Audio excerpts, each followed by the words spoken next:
douce et libre comme l'onde et haut, douce la paix qui m'inonde quand s'assemblent tes troupeaux.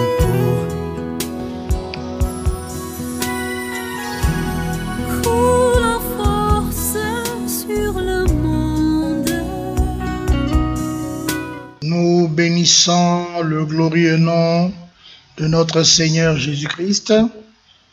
Il plaît à l'Éternel notre Dieu que nous nous retrouvions encore aujourd'hui dans un nouveau thème, et je vous communique le thème: l'invitation par Dieu au festin des noces de son Fils. Je reprends: l'invitation par Dieu au festin des noces de son Fils. Et nous introduisons par le texte de Matthieu, chapitre 22, le verset 1 à 14. Je reprends: Matthieu 22, 1 à 14, que je vais lire. Jésus, prenant la parole, leur parla de nouveau en parabole, et il dit: le royaume des cieux est semblable à un roi qui fit des noces pour son fils. Il envoya ses serviteurs appeler ceux qui étaient invités aux noces, mais ils ne voulurent pas venir. Il envoya d'autres serviteurs en disant: dites aux conviés, voici, j'ai préparé mon festin, mes bœufs et mes bêtes grasses sont tués, tout est prêt, venez aux noces. Mais sans s'inquiéter de l'invitation, ils s'en allèrent, celui-ci à son champ, celui-là à son trafic, et les autres se saisirent des serviteurs, les outragèrent et les tuèrent. Le roi fut irrité, il envoya ses troupes, fit périr ses meurtriers et brûla leur ville. Alors il dit aux serviteurs: les noces sont prêtes, mais les conviés n'en étaient pas dignes. Allez donc dans les carrefours et appelez aux noces tous ceux que vous trouverez. Ces serviteurs allèrent dans les chemins, rassemblèrent tout ce qu'ils trouvèrent méchant et bon. Et la salle des noces fut pleine de convives. Le roi entra pour voir ceux qui étaient à table, et il aperçut là un homme qui n'avait pas revêtu un habit de noces. Il lui dit: mon ami, comment es-tu entré ici sans avoir un habit de noces? Cet homme eut la bouche fermée. Alors il dit au serviteur: liez-lui les pieds et les mains et jetez-le dans les ténèbres de dehors, où il y aura des pleurs, des grincements de dents, car il y a beaucoup d'appelés, mais peu d'élus. Quelle merveilleuse parole nous venons d'écouter. Et dans ce merveilleux texte, le Seigneur nous parle par une parabole, et il dit: le royaume des cieux est semblable à un roi qui fit des noces pour son fils. Jésus raconte une parabole similaire, quoique différente, en Luc 24, 16 à 23. Mais ici, dans cette parabole, il s'agit du festin des noces du propre fils du roi. Ainsi, les invités qui se montrent indifférents, tels que nous venons d'écouter, et d'autres qui rejettent l'invitation et manquent d'égard pour la personne même du roi. De plus, en maltraitant et tuant ses messagers, ils commettent un affront impensable à sa bonté. Dans cette parabole, le roi dont il est question, c'est Dieu lui-même, qui a préparé les noces pour son Fils unique, et tous ceux qui sont appelés sont invités au festin des noces de son Fils Jésus-Christ au ciel. Et nous allons voir à qui est adressée cette invitation et lesquels répondent par l'affirmatif à l'invitation de Dieu. Nous rappelons que c'est Dieu qui invite à ce festin des noces. Alors, pour que nous comprenions, nous puissions saisir à merveille cet enseignement, nous allons d'abord prendre les définitions. Nous allons définir le mot invitation. C'est l'action d'inviter, de prier quelqu'un de venir. Invitation, c'est l'action de demander quelqu'un de se trouver à un endroit donné. Invitation, c'est l'action d'inciter quelqu'un à participer à quelque chose. Voilà comment courtement nous avons défini le mot invitation. Nous allons définir les noces.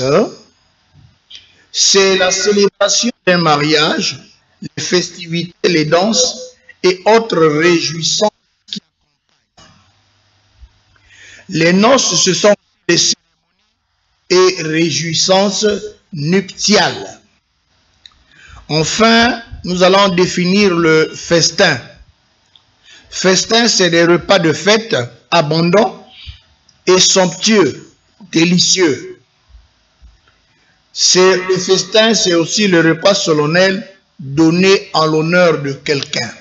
Voilà comment est-ce que nous avons pu définir tout ce qui concerne le thème que nous allons développer. Et je reprends pour ceux qui n'étaient pas là au début. Le thème, c'est invitation par Dieu aux noces, au festin des noces de son Fils. Je reprends, l'invitation par Dieu au festin des noces de son Fils.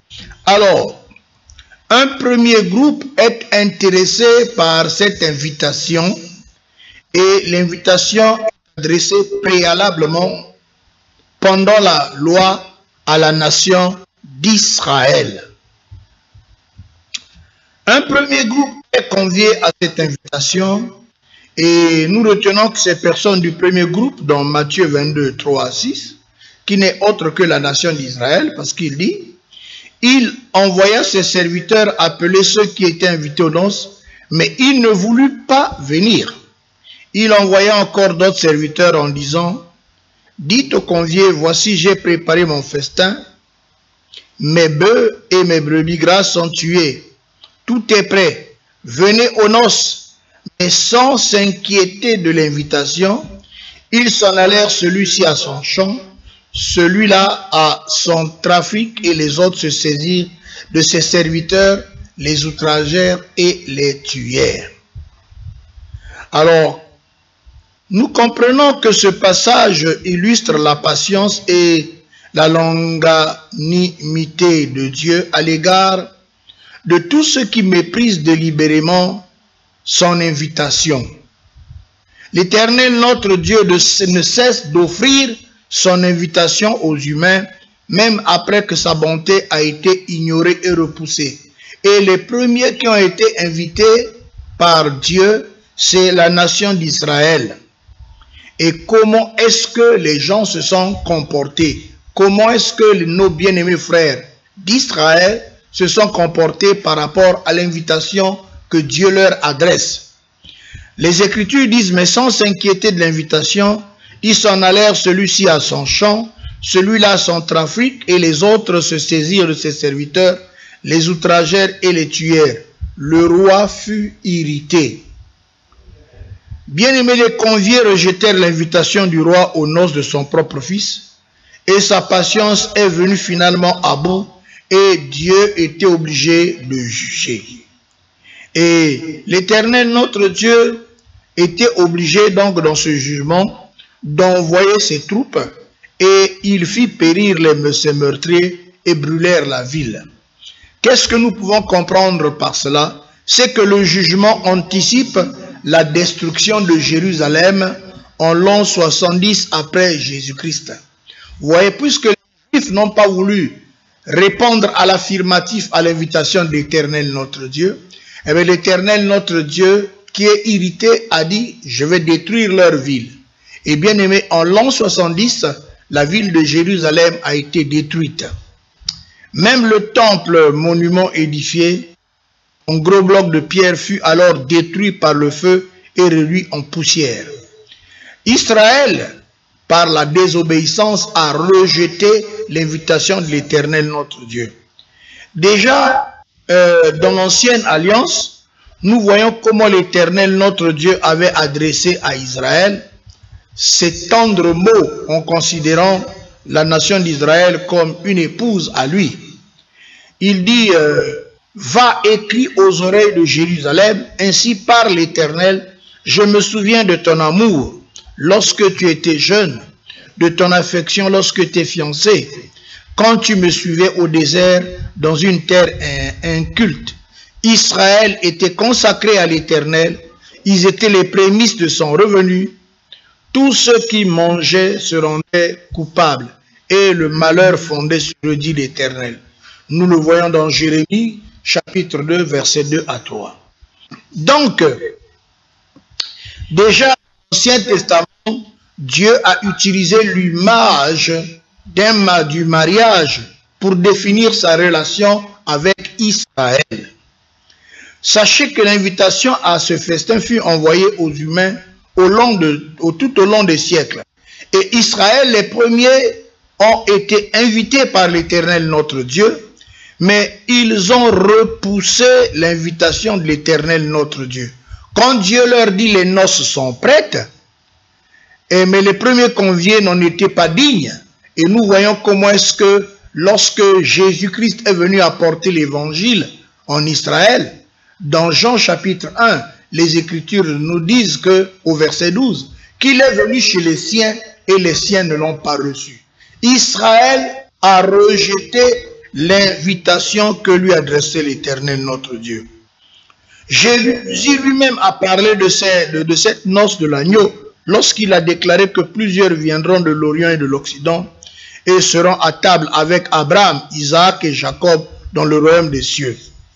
Bien-aimés, donc l'Éternel notre Dieu continue par l'Évangile à adresser l'invitation, mais lorsque Jésus-Christ est venu en personne au milieu du peuple d'Israël, au milieu de ses frères, parcourant les routes de Jérusalem, parcourant les villes pour pouvoir présenter l'Évangile. L'Évangile est cette invitation, bien-aimée, qui est adressée afin que les gens répondent par l'affirmatif à cette invitation que l'Éternel notre Dieu adresse.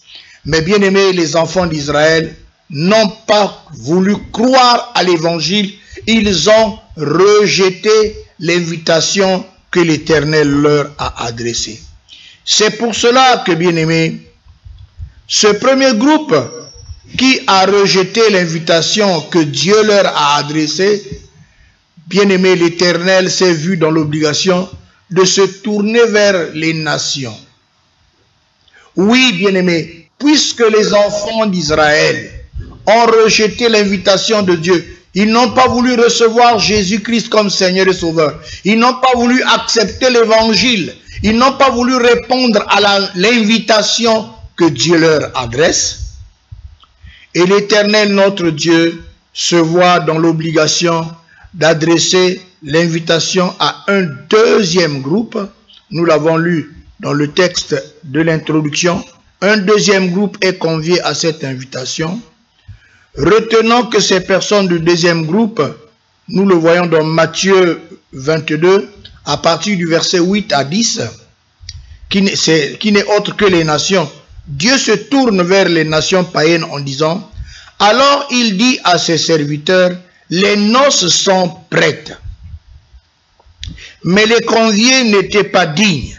Allez donc dans les carrefours, appelez aux noces tous ceux que vous trouverez. » Ses serviteurs allaient dans les chemins, rassemblèrent tous ceux qu'ils trouvaient méchants et bons. Et la salle des noces fut pleine des convives. Dans ce deuxième groupe, ces personnes sont invitées également à ce festin. Et dans la Bible, l'évangile nous est présenté comme un festin. Et pas n'importe lequel, mais un festin royal. chères téléspectatrices, chers téléspectateurs, à toi également qui a déjà écouté l'évangile, à toi qui es en train de suivre cette émission, bien-aimé, c'est par cet évangile que l'Éternel t'invite à un festin qu'il organise dans le ciel, le festin des noces de son propre Fils. Dieu t'invite, Dieu t'appelle à cette invitation. Alors la grande question, c'est comment vas-tu répondre? Est-ce par l'affirmatif ou par la négation? Bien-aimés, nous ne sommes pas invités aux funérailles par nos amis. Nous ne sommes pas invités à un deuil quelconque, mais à un festin royal. Et c'est Dieu lui-même qui nous adresse cette invitation. Alors, supposons que l'honneur vous est fait de prendre un repas au palais du chef de l'État. Je suis persuadé que vous aimerez que toutes les chaînes de télévision soient présentes pour vous filmer et que vous soyez présentés au premier plan, afin que tous sachent l'honneur qui vous était accordé au palais royal ou au palais du chef. N'est-ce pas? Mais bien aimé, celui qui nous adresse cette invitation par l'évangile est plus que les rois de ce monde, est plus que les chefs de ce monde, c'est Dieu lui-même.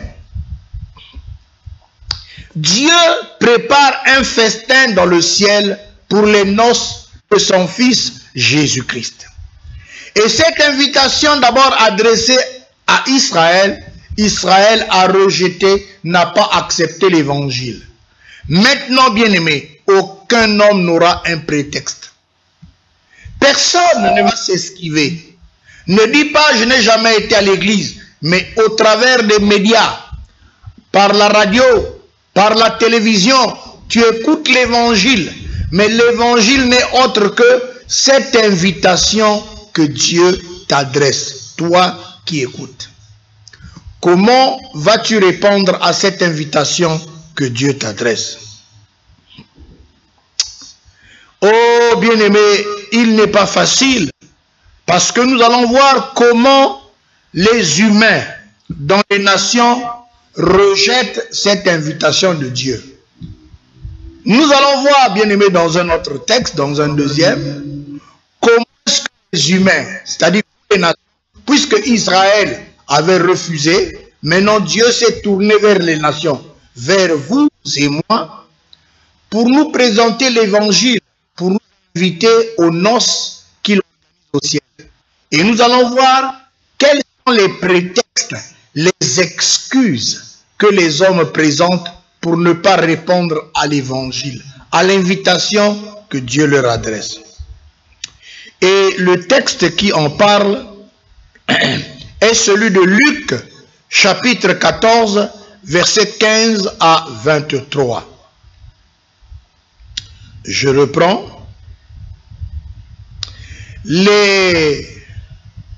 Comment les humains dans les nations rejettent l'invitation que Dieu leur adresse pour célébrer les festins dans le ciel. Luc 14, 15 à 23. Un de ceux qui étaient à table, après avoir entendu ces paroles, dit à Jésus: heureux celui qui prendra son repas dans le royaume de Dieu. Jésus lui répondit: un homme donna un grand souper. Il invita beaucoup de gens. À l'heure du souper, il envoya son serviteur dire aux conviés: venez, car tout est déjà prêt. Mais tous unanimement se mirent à s'excuser.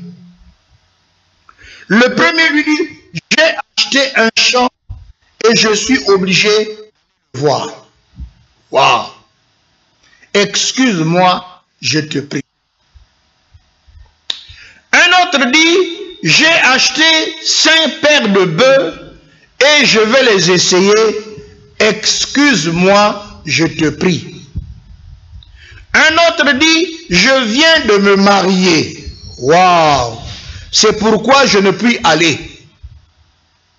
Le serviteur de retour rapporta ces choses à son maître. Alors le maître de la maison, irrité, dit à son serviteur, va promptement dans les places et dans les rues de la ville. Amène ici les pauvres, les estropiés, les aveugles et les boiteux. Le serviteur dit, maître, ce que tu as ordonné a été fait et il y a encore de la place. Et le maître dit au serviteur, va dans les chemins et le long des haies, et ceux que tu trouveras, contrains-les d'entrer afin que ma maison soit remplie. Voilà, bien-aimés, comment est-ce que nous les nations, nous les païens, nous sommes en train de rejeter l'invitation que Dieu nous adresse au festin des noces de son Fils.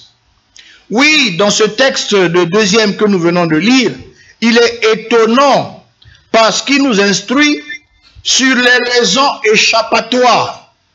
Les raisons échappatoires, les excuses que nous présentons souvent à notre Seigneur. Lorsque Jésus nous invite à son œuvre dans son royaume, en effet, nous voyons comment les personnes qui sont conviées à participer au festin du Seigneur s'en échappent en présentant des excuses à Jésus. De même, de nos jours, nous observons comment les humains se comportent de la même manière en se justifiant par des excuses qu'ils présentent. L'évangile est présenté. Jésus appelle, il dit, Dieu a tant aimé le monde qu'il a donné son Fils, afin que quiconque croit en lui ne périsse point, mais qu'il ait la vie éternelle. Quiconque, donc c'est tout le monde qui est invité. La grâce de Dieu, source de salut de tous les hommes, a été manifestée. Mais qui accepte cette invitation par l'évangile? Nous allons d'abord essayer de commenter les excuses présentées dans ce texte-là, dans ce deuxième texte. Nous retenons que ces trois personnes n'étaient pas invitées à des funérailles, non. Mais ils étaient invités à un festin. Et dans la Bible, l'évangile nous est présenté comme un festin. Et pas n'importe lequel, un festin royal.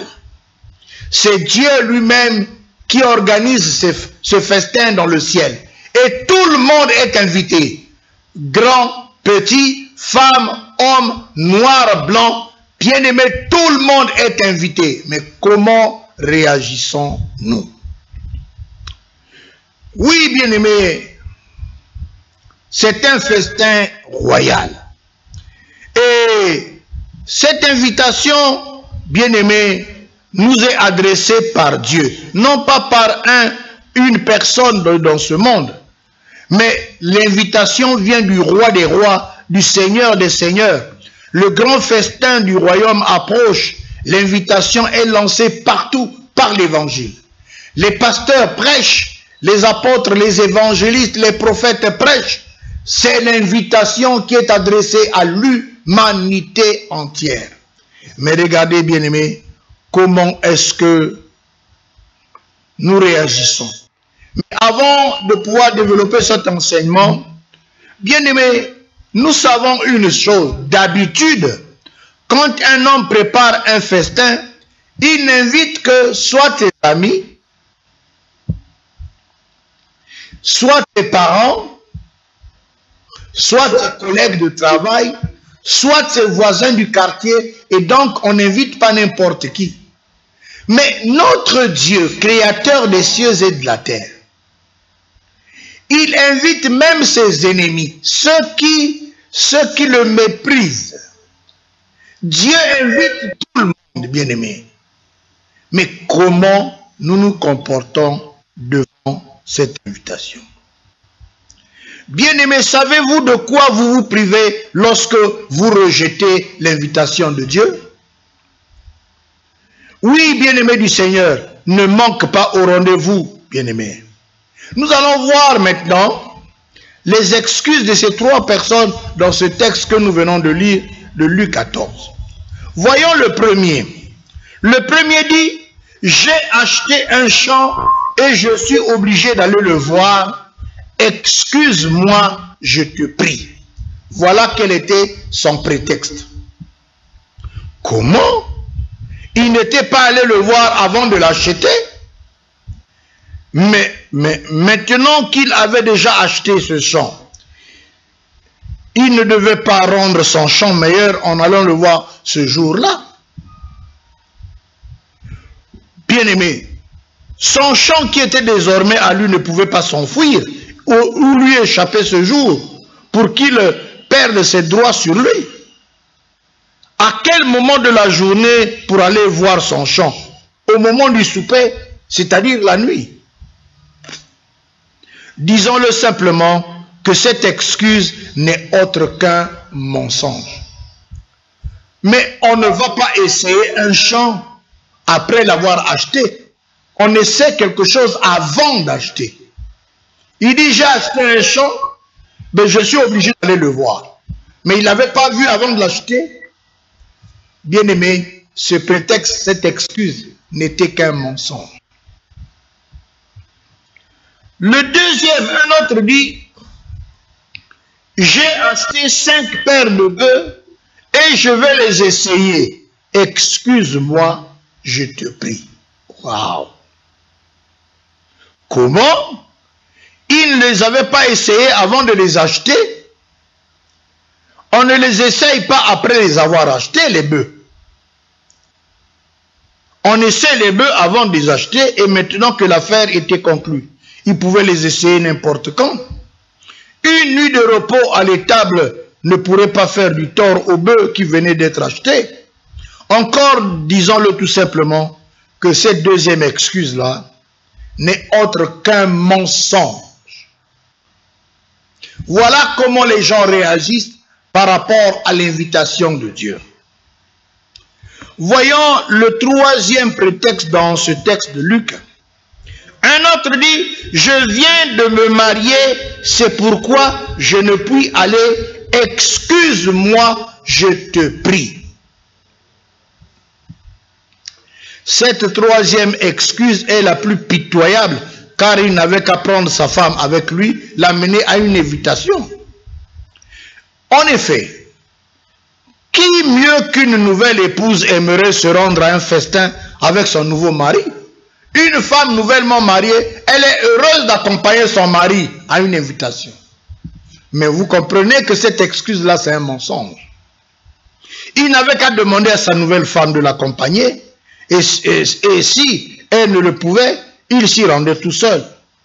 Finalement, disons-le tout simplement, cette troisième excuse n'est autre qu'un mensonge. Chères téléspectatrices, chers téléspectateurs, n'as-tu jamais écouté un message d'évangile à la radio? N'as-tu jamais par Internet écouté un message de l'évangile? N'as-tu jamais par la télé écouté un message?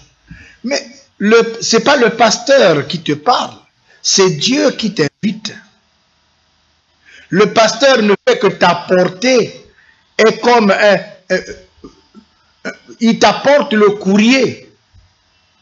Le prédicateur ne fait que t'apporter le courrier. C'est Dieu qui t'invite aux noces de l'agneau. Comment te comportes-tu? Nous confirmons que toutes ces excuses présentées au Seigneur par ces trois personnes ne sont pas valables. Car ces excuses ne peuvent pas tenir devant nos consciences, devant l'éternité. Et toutes ces excuses que les hommes présentent pour rejeter l'invitation du Seigneur ne tiendront pas lorsqu'il faudrait les expliquer un jour à la barre du jugement de Dieu. Nous allons maintenant voir d'autres excuses que les hommes présentent souvent pour ne pas répondre à l'invitation de l'Éternel notre Dieu. Alors, comment réagissent ces gens-là? Souvent, vous voyez d'autres personnes dire, moi, ce prédicateur-là, le barbu, là, le vieux, là, qui fait beaucoup du bruit à la télé, je n'aime pas ce prédicateur-là. Peu importe, le prédicateur n'est qu'un messager. Ce qui vous intéresse comme épouse, c'est le message de votre époux. C'est Dieu. Dieu est lui-même qui vous appelle. Dieu est lui-même qui vous adresse l'invitation. Et nous ne sommes que des messagers. Ma bouille, ma face ne t'intéresse pas. Et lorsque tu dis ce prédicateur, je ne l'aime pas, et tu zappes, bien-aimé, c'est une simple manière de rejeter l'invitation de l'Éternel, notre Dieu. Et cela n'est pas vraiment une excuse valable. Un autre dit, moi, j'aime bien le monde et tous ses plaisirs, et me convertir, ce serait d'abandonner toutes ces bonnes choses pour vivre une vie chrétienne fade, pleine d'interdictions bibliques, et toute ma joie serait partie. Alors j'ai une bonne excuse. Voilà. À l'église, c'est ne pas. Moi, j'aime la vie. Hein? J'aime vivre. J'aime m'amuser. Ah ben, les interdictions à l'église, c'est une vie fade. Et moi, je ne voudrais pas. Non, on n'est pas triste quand on devient chrétien, bien-aimé. Rappelez-vous du pauvre Lazare par rapport aux riches. Voyez cette personne qui avait vécu dans le péché, qui maintenant est malade de sida à cause du péché. Regardez cette jeune fille qui s'amusait, qui prenait son plaisir, ne voulait pas aller à l'église, ne faisait que contourner homme sur homme, ne faisait que changer les hommes, des plaisirs, aller dans les boîtes. Maintenant qu'elle est atteinte de sida, bien-aimé, qu'est-ce qui est mieux? Non, bien-aimé, la vie chrétienne n'est pas fade. Elle est agréable parce que on a la paix, on a la joie du Seigneur. Cette excuse, bien-aimé, n'est pas du tout valable. Une autre excuse encore. Moi, je n'aime pas aller dans les églises parce qu'il y a plein d'hypocrites. Or, les gens qui vont à l'église, ils sont hypocrites, c'est des menteurs, c'est des impudiques. C'est pour ça que moi, aller à l'église, je n'y mettrai pas les pieds. Mais posez la question à cette personne-là. Puisque tu n'aimes pas aller à l'église, parce qu'il y a plein d'hypocrites, il y a plein de menteurs, il y a plein d'impudiques, il y a plein de fourbes à l'église. Mais quelle est ta meilleure distraction? Il vous dira, j'aime aller au stade. J'aime aller en boîte de nuit. Maintenant, posez-lui la question. Est-ce qu'au stade, il n'y a pas d'hypocrite? Est-ce que dans les boîtes de nuit, il n'y a pas d'hypocrite? Est-ce qu'au stade ou dans les boîtes de nuit, il n'y a pas de méchants, il n'y a pas d'impudiques, il n'y a pas de voleurs? Bien-aimé, ce prétexte-là ne tient pas. Cette excuse-là n'est pas valable. Bien-aimés, cette invitation nous est adressée par l'Éternel notre Dieu. Craignons le jugement de Dieu lorsqu'il va s'irriter par les rejets que l'humanité est en train de présenter face à cette invitation. Bien-aimés, nous ne devons pas nous priver de l'invitation que Dieu nous accorde. Nous avons intérêt à répondre à l'affirmatif, à l'invitation que Dieu adresse à l'humanité. Désormais, lorsque tu écoutes l'évangile au travers de la radio, de la télévision, des réseaux sociaux, ne zappe pas, bien-aimé. Essaie d'y prêter attention. Et là, derrière le message qui est présenté, tu vas écouter la douce voix de Dieu qui t'invite au festin des noces dans le ciel. Derrière ces prédications, derrière l'évangile, il y a la douce voix de Dieu qui t'invite au festin des noces? Oui, il faut répondre par l'affirmatif. Maintenant que nous avons parlé aux nations, nous nous tournons maintenant, on va voir un troisième groupe. C'est l'attitude d'attente des invités parmi les croyants. Certains ont écouté l'évangile, ont cru d'une manière ou d'une autre. Maintenant, comment ils attendent les festivités, comment ils attendent de célébrer les festivités des noces? C'est là que dans le texte introductif, nous voyons la partie basse, c'est-à-dire que dans Matthieu 22, c'est le texte introductif, Matthieu 22, à partir du verset 11 à 14, on dit, le roi entra pour voir ceux qui étaient à table. Et il aperçut là un homme qui n'avait pas revêtu un habit de noces.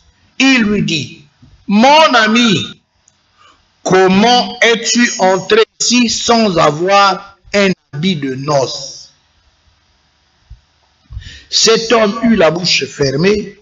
Alors le roi dit au serviteur, liez-lui les pieds et les mains et jetez-le dans les ténèbres du dehors, où il y aura des pleurs et des grincements de dents.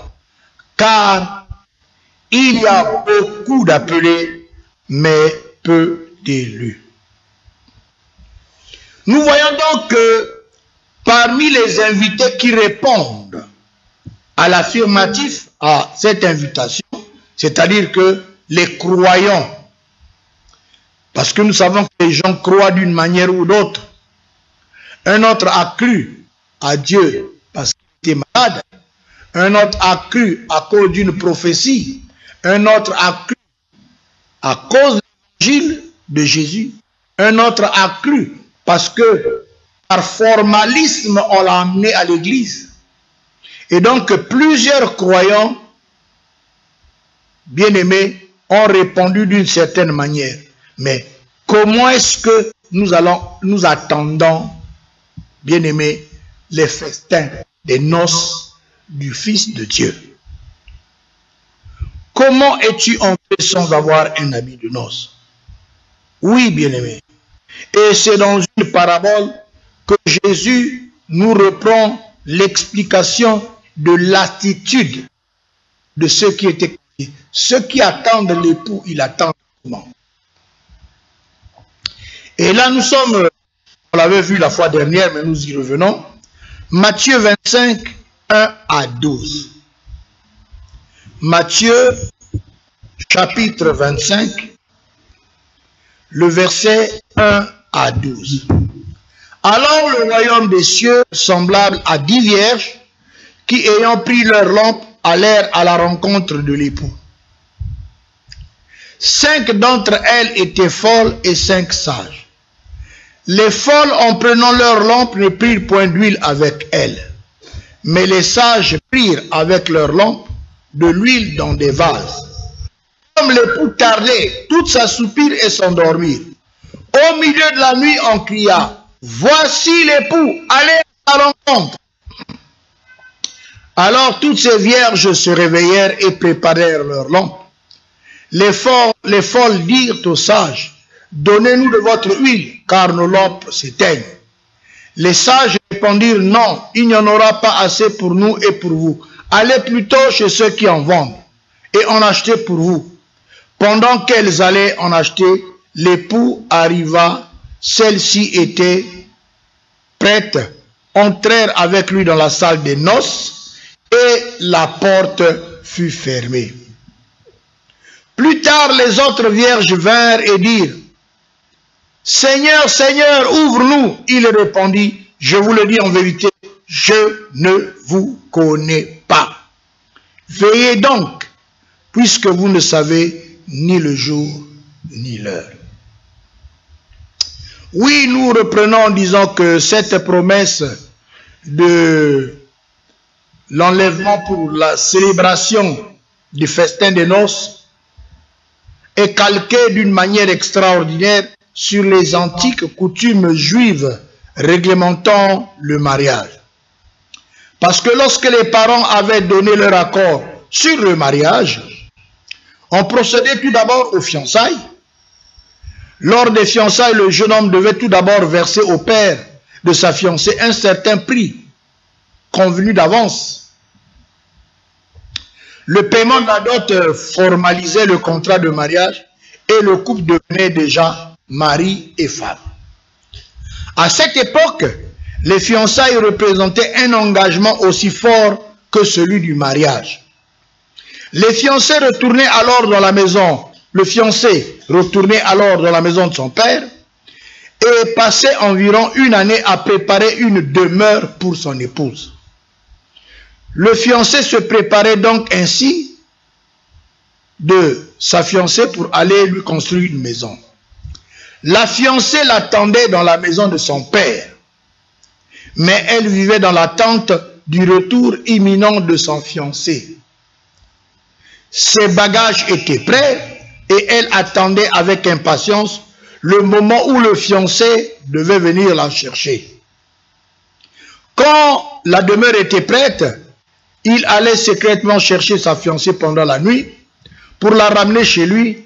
Tous les invités devaient se diriger joyeusement avec le fiancé vers la maison de sa fiancée au milieu de la nuit, puis les mariés aménageaient dans leur nouvelle maison pour une lune de miel qui durait pendant 7 jours. Bien-aimés, c'est par cette parabole que notre Seigneur Jésus-Christ nous présente comment est-ce que ceux-là qui sont croyants attendent la célébration du festin des noces de l'agneau. Parce qu'avant que ce festin ne se fasse, il y aura un cri dans le ciel, il y aura un commandement et la trompette de Dieu va sonner pour que nous soyons enlevés pour aller justement aux noces de l'agneau. Mais parmi ceux qui croient, aimés, un nombre nous est donné dans cette parabole, c'est 10 vierges, c'est-à-dire c'est l'ensemble des croyants. Et parmi les 10 vierges bien-aimés, qui devaient donc aller à la rencontre de l'époux pour ces noces de l'agneau, on nous dit qu'il y en a 5 qui sont folles, c'est-à-dire insensées, et 5 qui sont sages. Nous allons voir l'attitude de ces vierges, les unes et les autres.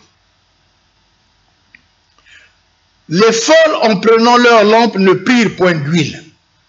Voilà.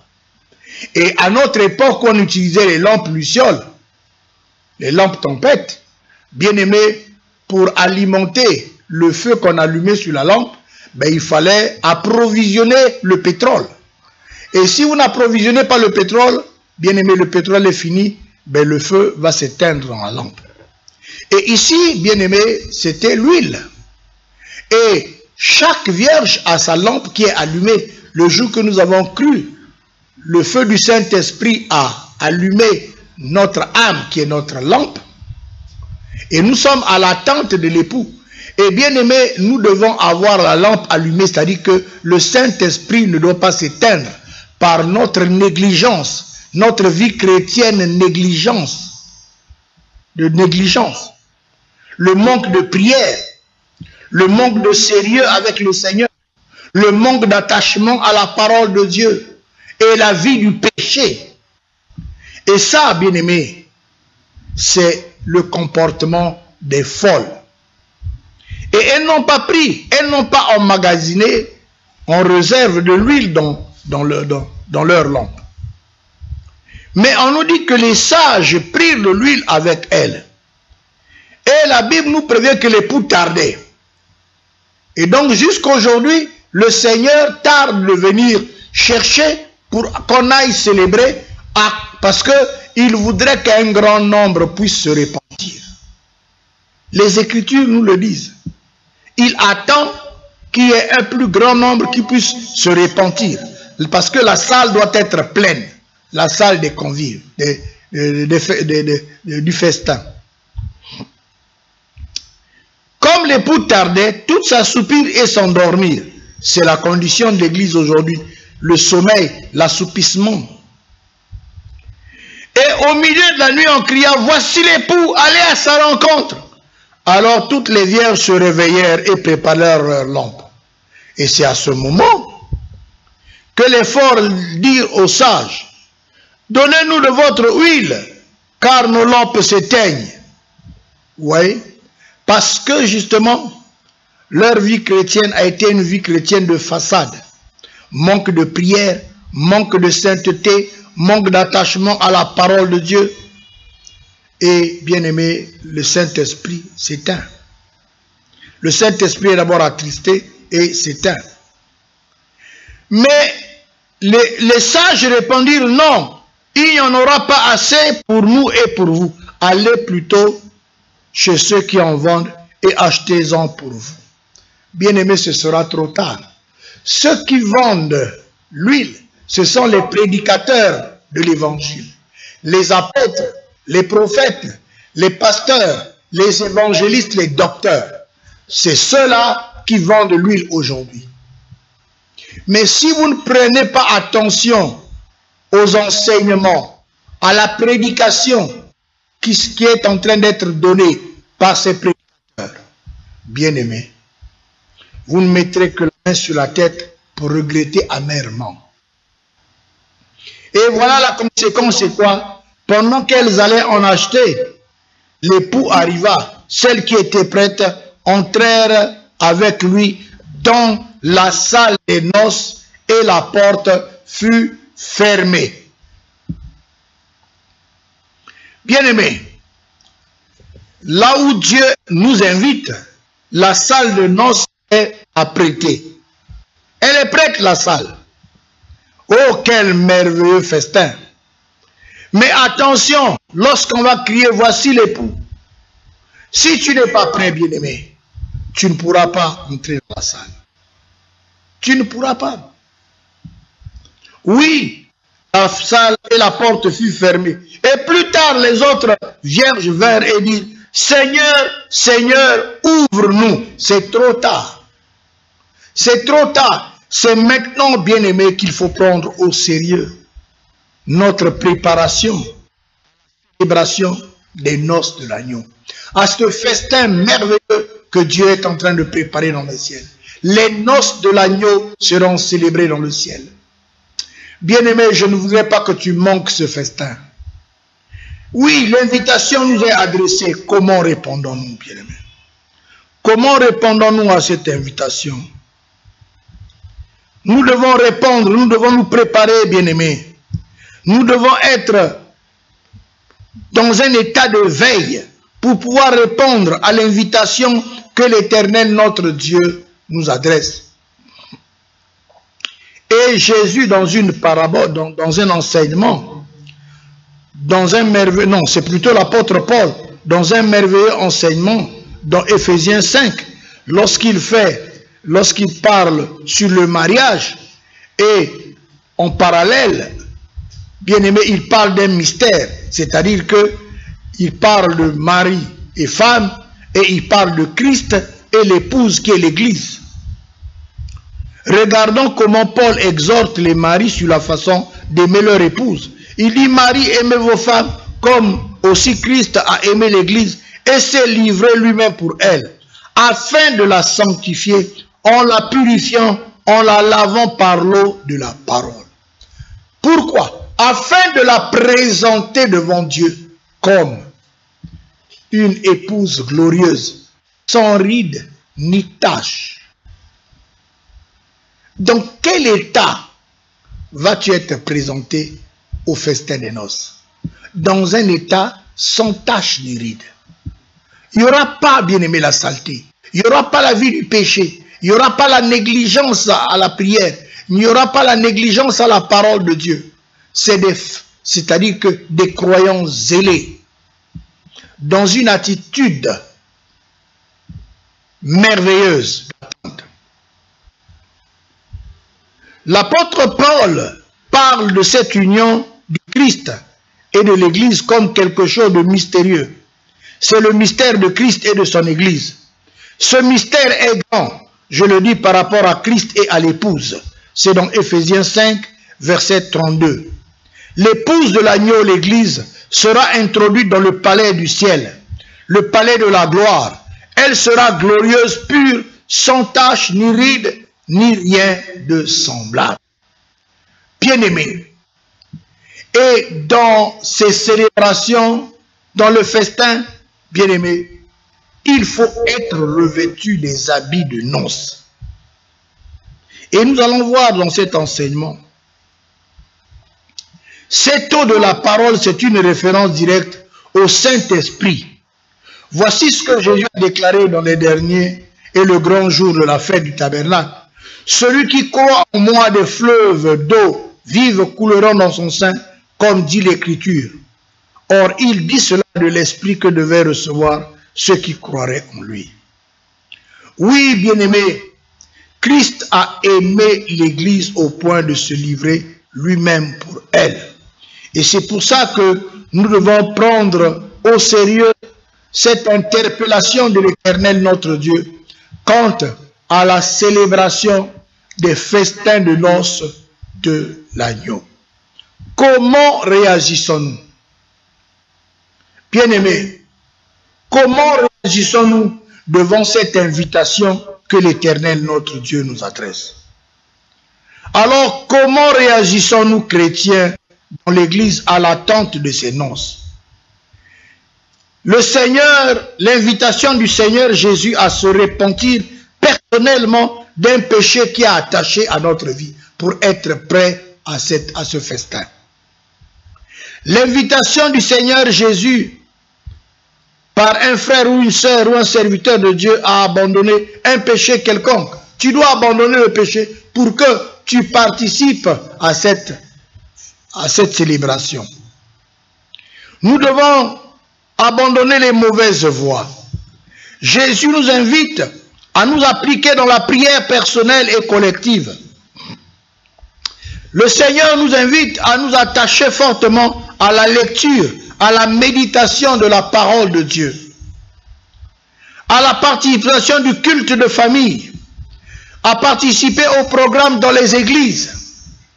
Le Seigneur nous invite à accomplir une tâche quelconque dans l'église, afin que nous soyons dignes. Oui, bien-aimés. Et après que nous ayons développé cet enseignement, nous allons voir, bien-aimés, en conclusion, ce que le Seigneur nous dit par rapport à ce message. Et en conclusion, nous prenons le texte de Apocalypse, chapitre 19, le verset 7 à 9. En conclusion, nous prenons le texte d'Apocalypse, chapitre 19, le verset 7 à 9. Lisons. Réjouissons-nous et soyons dans l'allégresse et donnons-lui gloire. Car les noces de l'agneau sont venues et son épouse s'est préparée. Et il lui a été donné de se revêtir d'un fin lin éclatant pur. Car le fin lin, ce sont les œuvres justes des saints.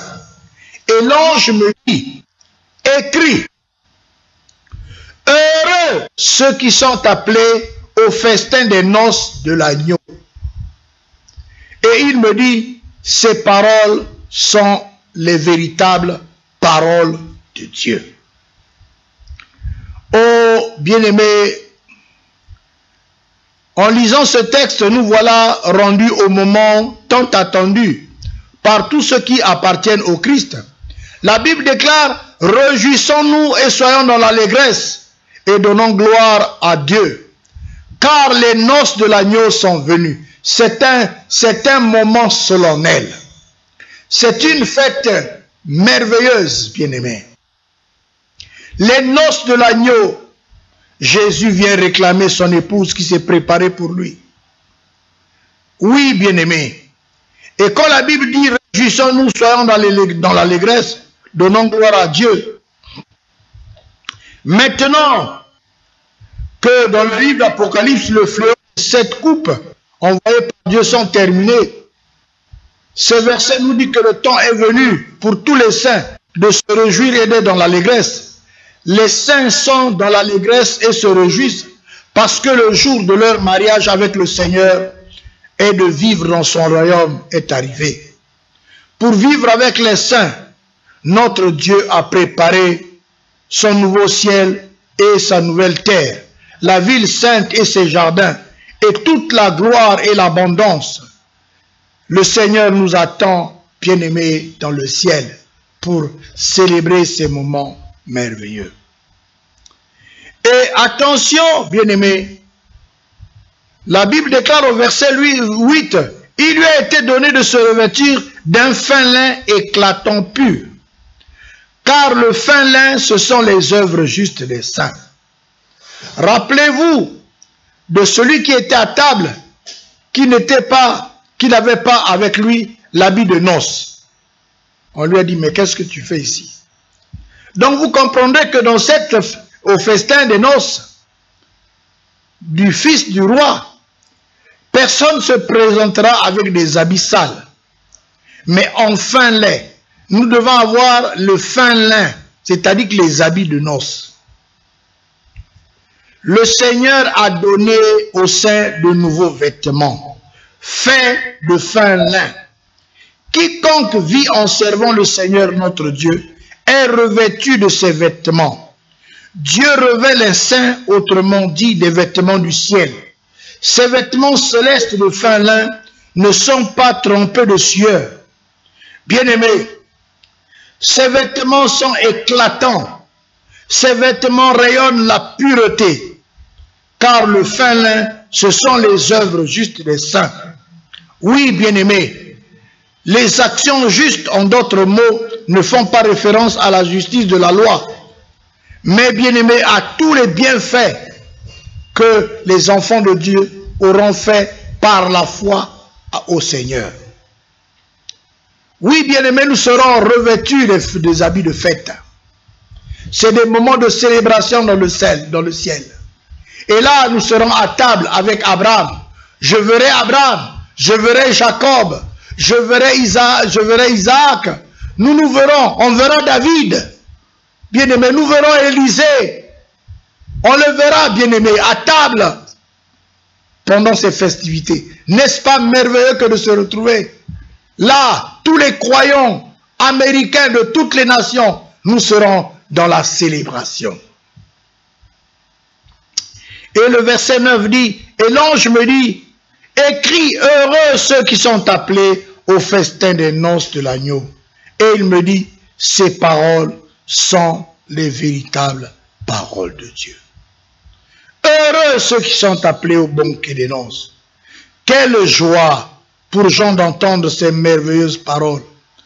Quelle joie pour vous et moi, bien-aimés, d'écouter ces merveilleuses paroles.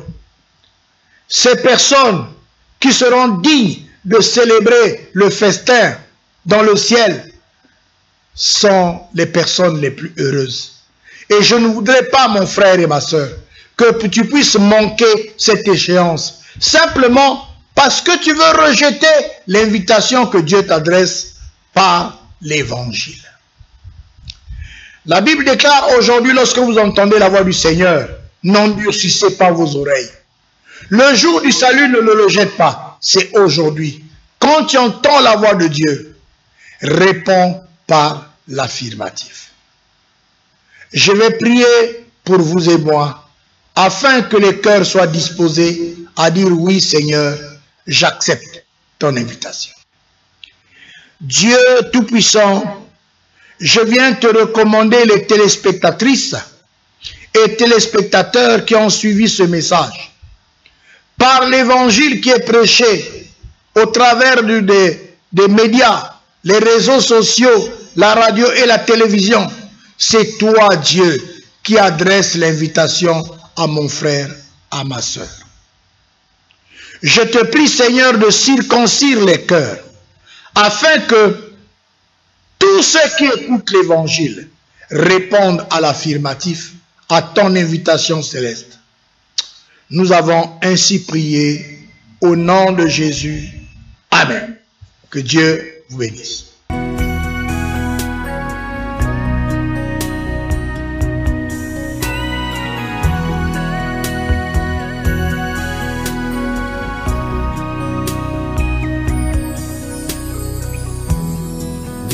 Tous est libre comme l'onde. Tes